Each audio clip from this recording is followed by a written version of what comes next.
Toxic people are everywhere. We read about them in the news or know them as neighbours or work colleagues. For some of us, they are family, which means we are impacted by them badly. We know we're communicating with a toxic person because they leave an impact so strong we are left shaking our heads hours later. They are unforgettable because they hold us to ransom, steal our peace of mind, and leave us traumatized. They wreak havoc wherever they go, through words and actions so sharp we are left breathless and unsure as to what we actually witnessed. The more toxic the person is, the more likely we are to be left second guessing ourselves, losing confidence, and in the worst of situations, questioning our sanity. Whoever you are in relation to this person, please know you did not get it wrong, you are not at fault, and you are not insane. Be aware, as survivors of child sexual abuse, these are all labels that may have been thrown at us. Toxic people exist and we're not going to change them anytime soon. The best we can hope to do is manage them so that our lives are not less because of them. It's always challenging due to their cruel behaviour causing such damage and hurt.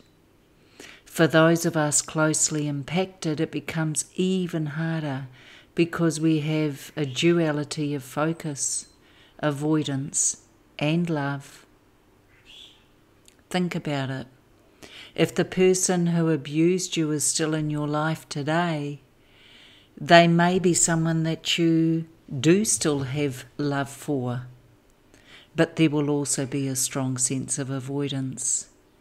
And what if it was a gatekeeper or enabler around that person? The same duality could exist. Avoidance exists because we want to protect ourselves from further harm. Love is there because they are our family member and a part of who we are. And this becomes the issue.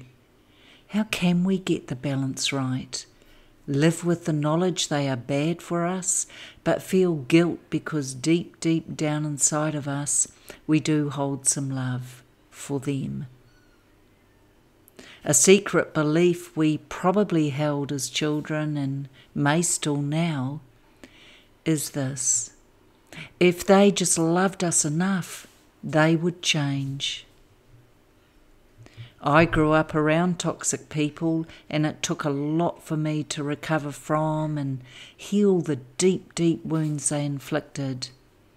I had all the beliefs and patterns of behaviour that made me the easiest target in the world for them. Some of those have been mentioned previously in other blogs, but there was also a part of me that believed everything they said because they held the power over me. And what did I know anyway? On the inside it didn't sit right, but I had to find a way to survive them, which I did by becoming maladaptive myself. As I got older, I would attract people in my life who reflected those exact same toxic behaviours. Why would you knowingly do that, I hear you wonder? Because it wasn't a knowing, it was unconscious. What I was used to, and therefore felt comfortable and familiar to me. Eventually, I healed enough to recognise they were at fault, not me. In the meantime, as I became stronger in myself, my anxiety and anger around them grew, and the next big step was to try to manage, if not them, then at least me around them.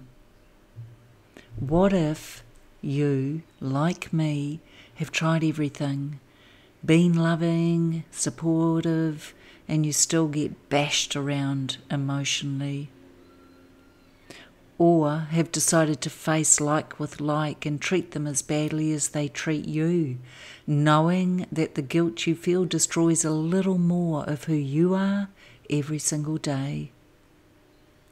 There is a way through if you accept that you cannot ever change them, but you can change yourself around them.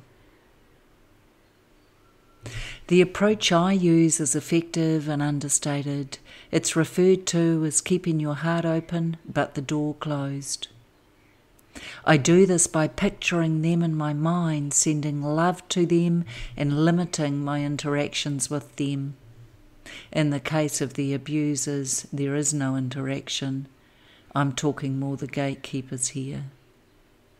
This is effective because you finally have some control, resulting in feeling somewhat protected. The part of you that gets hurt so badly has shut down more and more, and that can give you some hope. A realization that helps is recognizing that their ability to hurt is magnified because of how much you love them. Ouch, that would have hurt.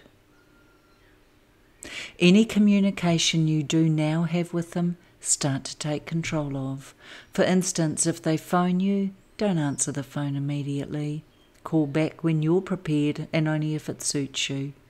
If they text, think about what you want to say before responding. This taking charge behaviour can give you something you won't normally feel with a toxic person: power. A friend of mine calls it a management issue. As is true of life, nothing worked till I tried it. If you're open to trying it, it may just work for you. If not, you may never know. Until next time, fabulous ones, take care.